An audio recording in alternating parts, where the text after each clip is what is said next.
afternoon, and thank you for that very warm introduction. I'm delighted to be here in Washington, not least because it's 30 degrees cooler in London and raining last time I looked this morning. But it's a privilege to be here to make my first public speech in the US. And this conference is one that seems to bring together thinkers on intelligence and cyber policy at a level I don't really see elsewhere. It's making progress on issues that really matter. And you're the type of people that can make things happen. So Tom, thank you very much for inviting me. So today I'm going to cover two main areas. First, I'm going to look at how the world we're operating in is changing. And secondly, how we need to work differently with partners to get ahead of that cyber-fueled change and make technology automatically safer to use. But before I expand on that, I'm going to talk a bit more about the long-standing partnerships we have between my organization and sister organizations here in the US. Of course, the most important and enduring one of those is with the NSA. This is the 77th year of the Signals Intelligence Partnership between our two countries. I believe it's one of the jewels in the crown of our special relationship. From the early days of computing with crude devices weighing several tons through the dark days of the Cold War, to the rise of Islamist terrorism, and now to the challenges and opportunities of the cyber age, it's always been critical to our joint safety, security, and prosperity. General Eisenhower wrote to Bletchley Park at the end of the war to say thank you for the support given to him by what was a joint Anglo-American effort. And he said, "The intelligence which has emanated from you before and during the campaign has been of priceless value to me. It has simplified my task as a commander enormously. It has saved thousands of British and American lives." That was our mission then, and it's our mission now. But today we see it evolving in new ways, from joint attribution of cyber attacks to our campaign against the ISIS propaganda machine, to shared exploration of the possibilities of quantum computing and artificial intelligence. And all of this work is based on partnership. And today marks the first time that General Nakasone and I will share a stage in public. And I think we have a common view of the role our organizations must play in keeping our countries safe, how they must adapt and welcome new technologies, become more transparent, continue to push the boundaries of research, be places where anyone with drive and curiosity can flourish, where diversity in all senses of the word is celebrated, and where we follow the examples of our predecessors by being agile, innovative, and persistent. Ultimately, it's the people of our organizations, the individual relationships and friendships, who make this alliance work. And I'd like to commend General Nakasone for his leadership and thank the men and women of the NSA and GCHQ for all they do. But our relationship in the US isn't just with the NSA. As GCHQ's mission has expanded, so has our need to have operational ties with other US agencies. Our work on serious and organized crime to tackle with law enforcement the most difficult global cases is a good example of where this is happening. The rise of cybercrime and the sickening increase in child abuse and exploitation online has seen us work ever closer with the FBI. As our Home Secretary set out earlier this week, the scale of the challenge we face to protect children and young people online is vast, disturbing, sophisticated, and requires even stronger collaboration to tackle it. In one recent operation, we saw a global effort with teams from the National Crime Agency, the FBI, DHS, the Australian Federal Police, Europol, and my organization, GCHQ, using cutting-edge tradecraft and good old-fashioned detective work. And that international team brought to justice a prolific offender who admitted 137 charges against 46 people. He received a lengthy sentence and will spend the next 32 years at Her Majesty's pleasure in Wakefield Jail. But unfortunately, that's not an isolated example. Teams from the UK and the US have worked on numerous other cases in all corners of the US and all corners of the world. Working together, they're determined to protect our children. But it's our work to make the UK the safest place to live and do business online through our National Cybersecurity Centre that's driving the most change. And this is another team effort. Earlier this year, the NCSE, the FBI, DHS published joint technical advice that not only exposed malign Russian activity against routers, it gave companies the tools to get rid of it. And we're working closely with US and UK manufacturers and retailers to embed security in the design process of the Internet of Things. Now, none of this is easy, but we know that the unwavering strength of the US-UK partnership makes us a formidable force. And frankly, this needs to be the case.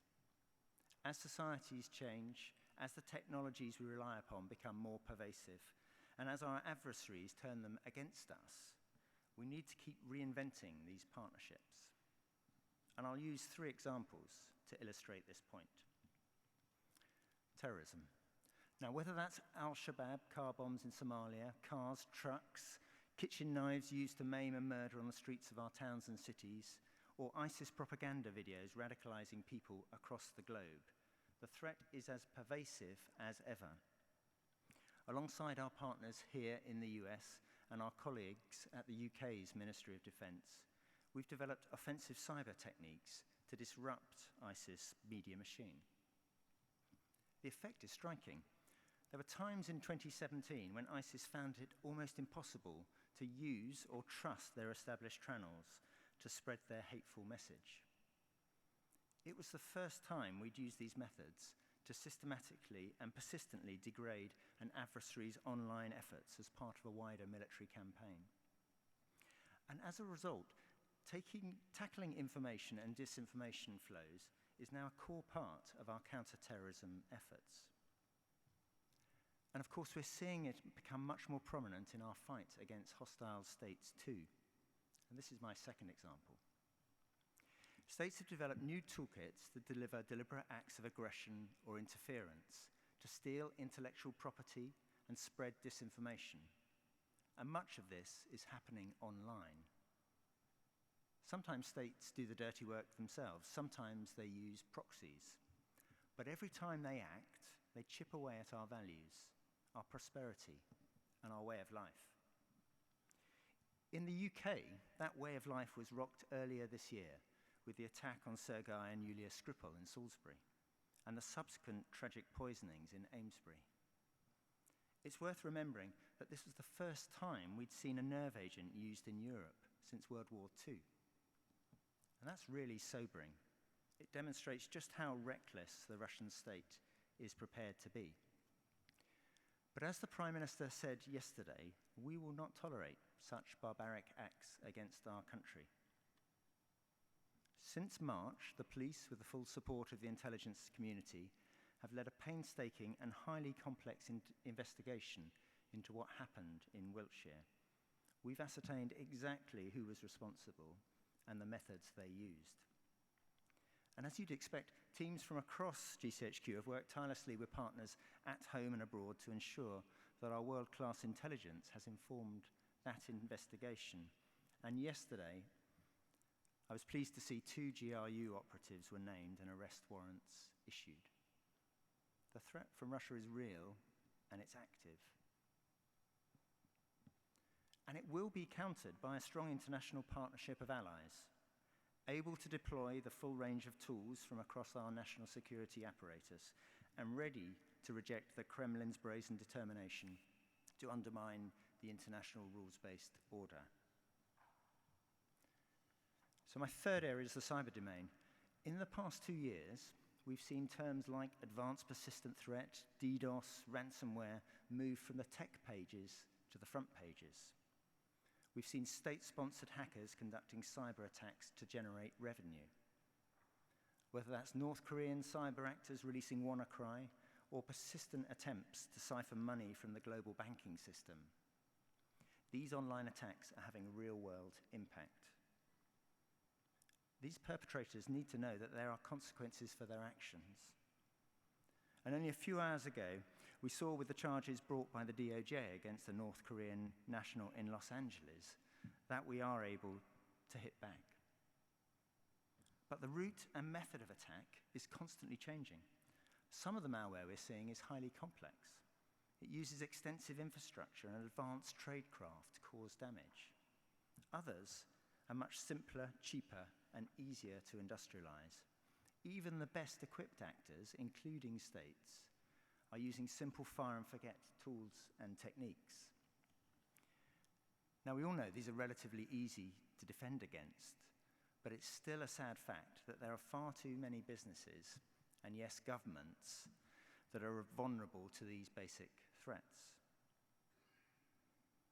Now, it's our job in the UK, through the National Cybersecurity Centre, to improve this situation. The NCSC is fast approaching its second birthday, and I believe it's rapidly become world-leading. Since its chief executive, Kieran Martin, spoke here in 2016, the NCSC has dealt with over 1,000 incidents, ranging from intrusions into important corporate networks to threats to the UK's critical national infrastructure. I know these numbers will continue to rise, and I remain concerned that it's still a matter of when, not if, the UK will face a national-scale critical incident. That would be a significant event. We're ready to respond, but we know collectively we have to do much better. Frankly, much, much better, to get ahead of the threat and the technologies in play. More than any other audience, I really don't need to lecture you on the technology accelerators we're seeing today. It's changing the world and bringing huge benefits to us all. It's transforming healthcare, creating smart, energy-efficient cities, making our work and home lives more productive, and revolutionizing the relationship between business and the consumer. It's a really exciting time. Using, understanding, and sometimes inventing that technology has been central to GCHQ's mission for nearly 100 years. We've always been a data science organization. But as the amount of data has grown, GCHQ has had to find ingenious ways to analyze it and generate vital intelligence. And this challenge is only going in one direction. As computing power grows, the world becomes more networked, and the Internet of Things becomes a reality. So how do we cope with that? Well, just as technology provides a challenge, it also enables us. Artificial intelligence and machine learning have been in our lexicon for decades. But over the last few years, we've been able to pick out the science fact from the science fiction. We can see much more clearly how to use these techniques to improve our operational, our cybersecurity, and corporate practices. And whilst the benefits are potentially enormous, I'm also clear that the use of AI and other new technologies needs explaining and demystifying. I want GCHQ to be at the heart of this debate, whether that's informing policymakers about the realities of these technologies or by helping oversight bodies understand the new balances society has to make. I believe it's our responsibility to actively involve the public in that debate, and especially to explain how we'll make necessary judgments on proportionality and privacy. As we've done in other areas, we want to bring the outside in, reaching out to academia, civil society, industry, partners here in the US, and other experts in the field. I see it as vital that we bring as many diverse perspectives as possible to grapple with the complexity of these issues. So I think it's clear that this mixture of traditional threats and emerging challenges is forcing us to re-examine the way we operate. This conference, and many others before, have looked at what this means for businesses and the enterprises we all lead. It affects the skills of our people, our operating models, and the way we interact with our stakeholders and customers. We all know that big muscle movements are required in every one of our organizations to make this happen. And yet I think we'd also admit that in many of the cases, the immediacy of the threats we face, whether it's to the bottom line of our P&L, or to our national security make it extremely difficult to take a truly strategic view. I think that's also true for cybersecurity. We're now well past the first generation of mass internet access, of ubiquitous technologies and global mobile computing. It was driven by ease of use and availability of low-cost products. It did not have security at its core. We can understand why that was the case, but this is no longer sustainable. For the next generation, we need to find ways of designing in security from the start, of making it automatically safer. Now, fixing this isn't just an issue for governments. It's one for industry, for professional standards bodies, and for international partnerships. It's about not being afraid to fail, of being open with each other. And as probably all of our maths teachers said to us at some point, of sharing our working. It means trying things that governments, especially secret bits of governments, have found it hard to do in the past, including publishing the results of research, regardless of whether it worked. And in the spirit of this, we're trying a few things in GCHQ. I'd like to share them with you now. So the first is the NCSE's Active Cyber Defence Programme, launched here in 2016. It's a genuinely strategic programme designed to remove cyber threats before they affect the enterprise or the individual. It aims to implement automated protection for most of the people from most cyber attacks for most of the time. And we're already seeing some fantastic results, including reducing the share of global phishing hosted in the UK from 5.5 to 2.4% last year. If you'd like more detail, I highly recommend the Active Cyber Defence 1 Year On paper on the NCSE website. We'll tweet it afterwards. And we have a pipeline of exciting new active cyber defence experiments that we're trialling over the coming months. And when they're finished, we'll publish those results too. Some governments are already working with us to experiment with these measures in their own countries. And we're looking at how to expand the tools and the beneficiaries further. But as I said, it's not just for governments. We need the heft of industry. More initiatives like British Telecom's efforts to protect their residential customers by default. We need the experience of the academic community and the knowledge of security experts working together to address systemic weaknesses with population-level effects. Another area is encryption. The debate around warranted access to encrypted communications or devices continues to feel entrenched. GCHQ is engaging because we believe a solution allowing industry and governments to demonstrate responsible access that protects privacy is within reach. To avoid any doubt, the UK government strongly supports encryption. We have no interest in undermining the security of commodity services or the trust placed in those who provide them to the public. There must be rigorous, technology literate and dispassionate discussion about potential solutions. And yes, encryption enables us all to live safer lives online. But its ubiquity brings anonymity to terrorists, paedophiles and cybercrime gangs, whom law enforcement and intelligence agencies are trying to stop.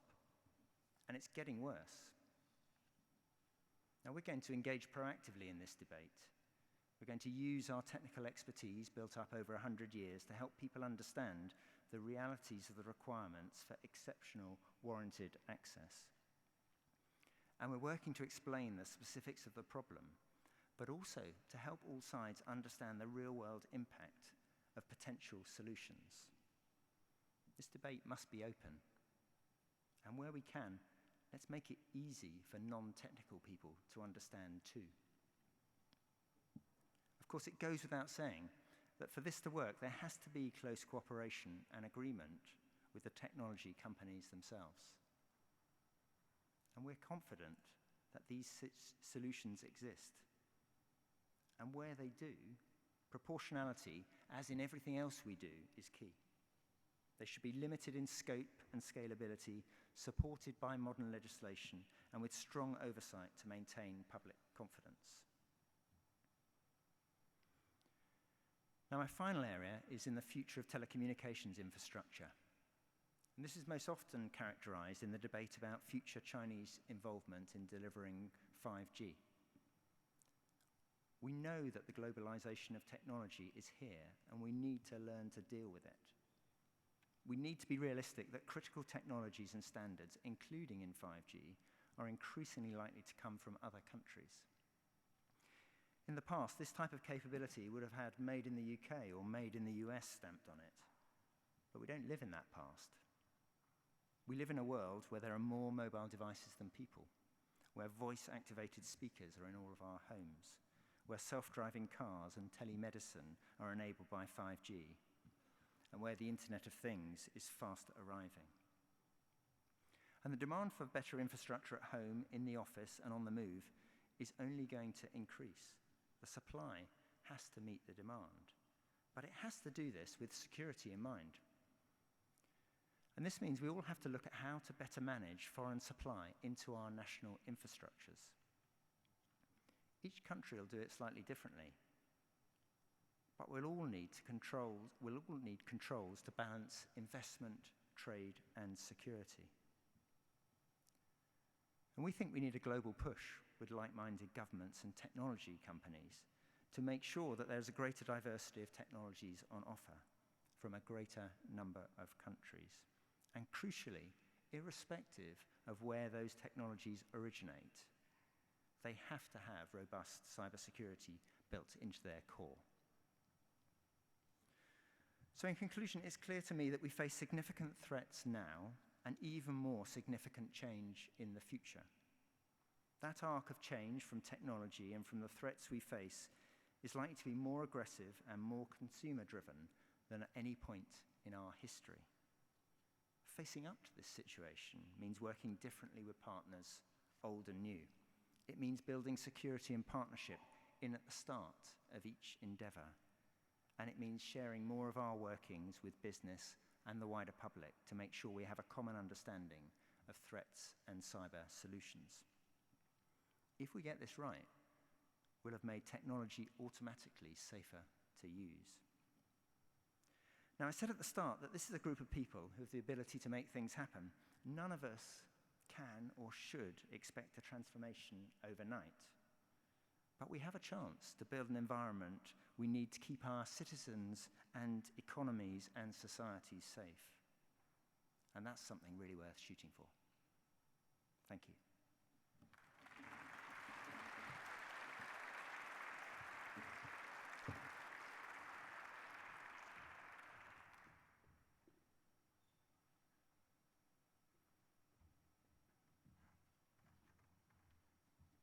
Thank you very much, Mr. Fleming. Again, honored to have you deliver your first address here. And thank you for all your leadership and years of service. For our concluding keynote, I'd